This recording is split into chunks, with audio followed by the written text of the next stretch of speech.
عورت کی بربادی اس وقت شروع ہو جاتی ہے جب وہ اللہ تعالیٰ کی 3 نافرمانیاں کرتی ہے، 3 گناہ کرتی ہے۔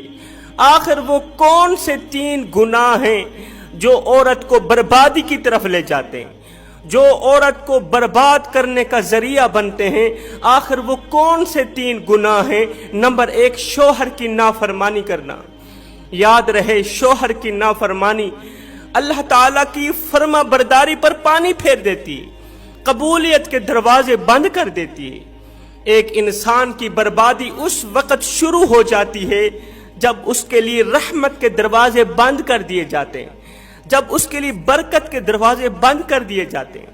یاد رہے، اسلام میں عورت کو شوہر کی مکمل فرما برداری کا حکم دیا گیا ہے۔ اگر شوہر بیوی کو کسی بات سے منع کر دے تو بیوی کے لیے شوہر کی بات ماننا لازم ہے، اسلام میں فرض ہے۔ اگر نہیں مانے گی تو گنہگار ہوگی۔ ایک صحابی کہیں لمبے سفر کو جا رہے تھے، جانے سے پہلے اس نے ضرورت کا سارا سامان اپنی بیوی کو مہیا کیا۔ جانے سے پہلے کہہ کے گیا کہ جب تک میں گھر میں نہ پلٹوں، جب تک میں گھر میں نہ آؤں، میرے بغیر تو نے گھر سے باہر قدم بھی نہیں رکھنا، کہیں نہیں جانا۔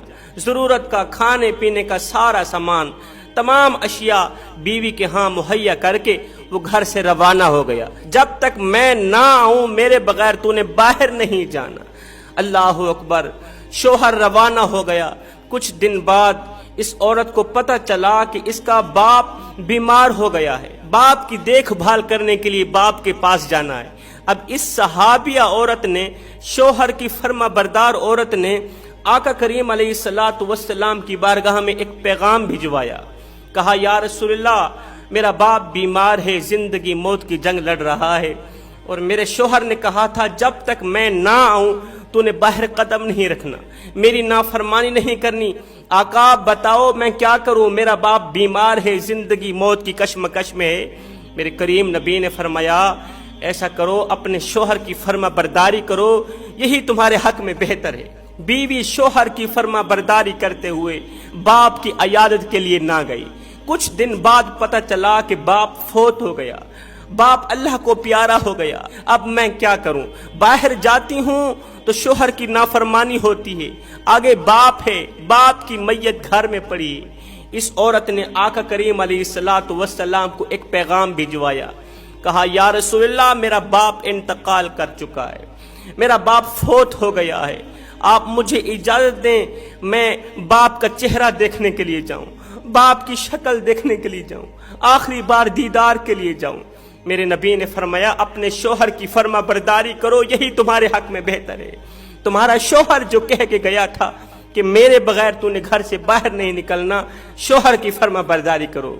اے اسلام کے مقدس شہزادیوں، یہ عورت اپنے گھر میں رہی، باپ بیمار ہو گیا، یہ نہیں گئی، باپ فوت ہو گیا، یہ عورت نہیں گئی، باپ کے مر جانے پر بھی شوہر کی نافرمانی نہیں کی۔ کچھ دن بعد شوہر بھی واپس آ گیا۔ اب یہ دونوں میاں بیوی آقا کریم علیہ السلام کی بارگاہ میں باپ کی مغفرت کے لیے دعا کروانے گئے۔ جب میرے کریم نبی نے اس عورت کو دیکھا نا تو میرے نبی نے فرمایا، اے عورت مبارک ہو تجھے، اے بیٹی مبارک ہو تجھے، جو تو نے اپنے شوہر کی فرما برداری کی ہے نا۔ تیرے شوہر نے کہا تھا کہ تو نے گھر کے اندر ہی رہنا، گھر کی 4 دیواری میں رہنا، باہر نہیں نکلنا۔ جو تو نے شوہر کی فرما برداری کی ہے، تیرے شوہر کی فرما برداری کے صدقے اللہ نے تیرے باپ کی بخشش کر دی ہے، اللہ نے تیرے باپ کو معاف فرما دیا، تیرے باپ کو بخش دیا ہے تیری فرما برداری کے صدقے۔ شوہر کی فرما برداری کا مقام یہ ہے کہ باپ کی بخشش کا ذریعہ بن گیا۔ جو عورتیں شوہر کی نافرمانیاں کرتی ہیں وہ اللہ تعالیٰ کی رحمت سے دور ہو بیٹھتی ہیں، اللہ کے غضب کا نشانہ بنتی ہیں۔ عورت کی بربادی کا دوسرا گناہ، جب وہ اپنے شوہر کے سامنے اس کی ماں کے خلاف ایسے جملے بولتی ہے، ایسی باتیں کرتی ہے جو بیٹے کو ماں سے دور کر دے، جو جملے بیٹے کو ماں سے دور کر دیتے ہیں، دل میں نفرت پیدا کرتے ہیں۔ ہائے، بیٹے کے دل میں ماں کے لیے نفرت پیدا کرنے والے جملے بیوی کی بربادی کا ذریعہ بنتے ہیں۔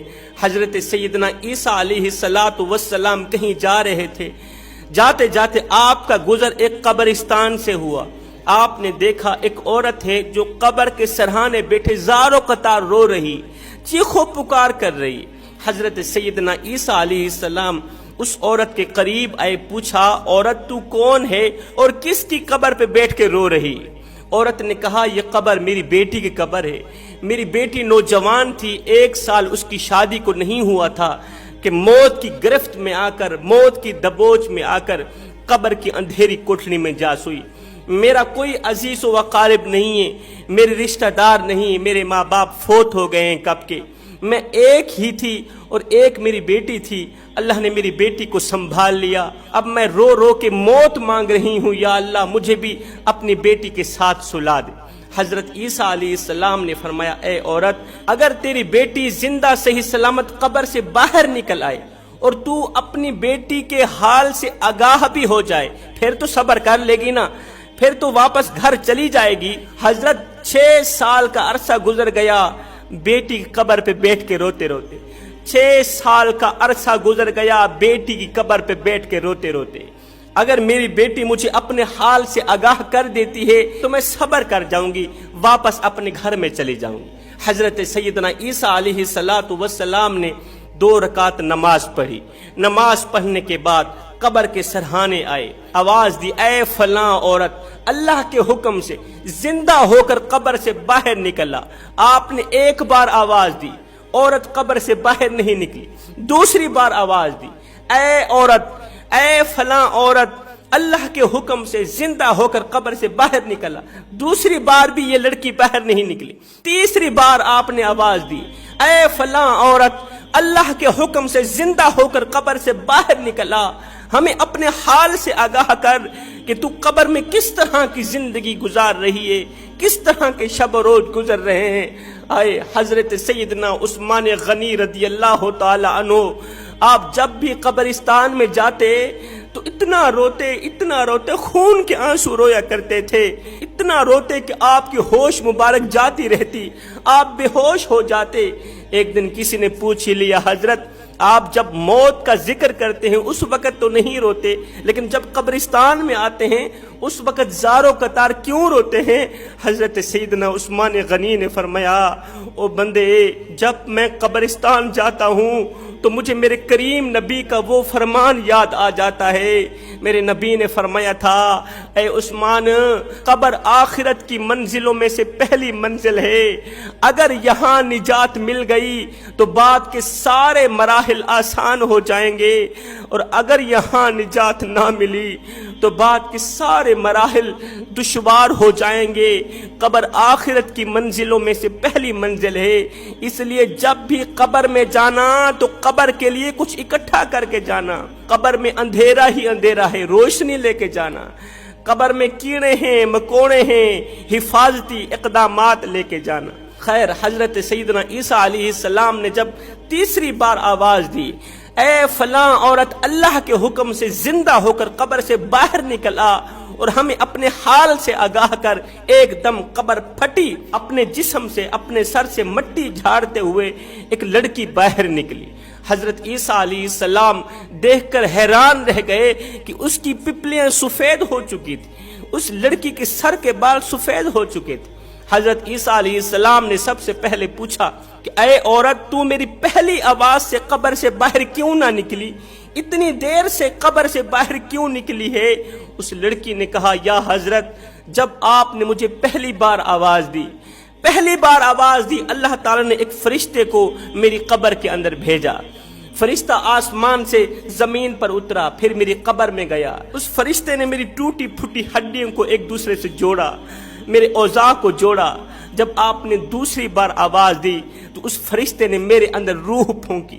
جب میرے اندر روح ڈالی گئی تو میرے کانوں نے سننا شروع کیا. جب آپ نے تیسری بار آواز دی, ایک دم میں ڈر گئی, سہم گئی. دہشت کی وجہ سے میرے سر کے بال سفید ہو گئے, میری پپلیاں سفید ہو گئی, اس سوچ کی بنیاد پر کہ کہیں یہ قیامت کی آواز تو نہیں ہے, کہیں یہ سور پھونکنے کی آواز تو نہیں ہے. حضرت قیامت کا نام سن کر دہشت کی وجہ سے میرے سر کے بال سفید ہو گئے. اس کے بعد یہ عورت اپنی روتی ہوئی ماں سے مخاطب ہوئی. روتی ہوئی جو 6 سال سے قبر میں بیٹھی رو رہی تھی۔